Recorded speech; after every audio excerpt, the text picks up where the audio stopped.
Welcome to our channel. Today we how to transfer your account with Fidelity, beginner guide step by step clearly. To transfer your account with Fidelity, start by gathering the necessary information. Make sure you have your current brokerage account details handy. This includes your account number and the financial institution's name. Visit the Fidelity website and log into your account.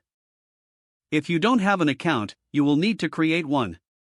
Once logged in, navigate to the account transfer page. Look for the option to transfer an account. Select whether you want to transfer an entire account or just specific assets. Fill out the required information about your current brokerage.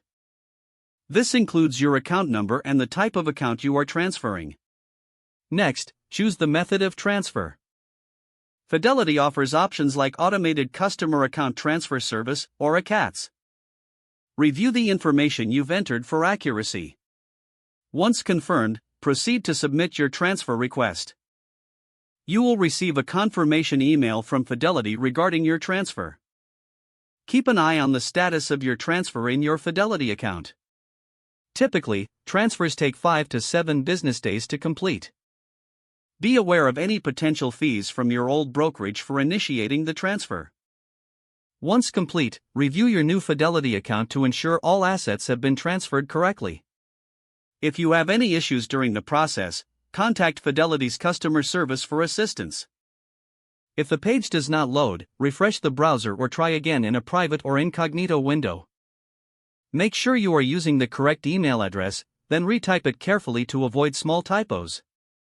If your password is not accepted, use the reset option and create a new strong password you can remember. Check your spam folder for verification or security emails, then complete any requested confirmation steps.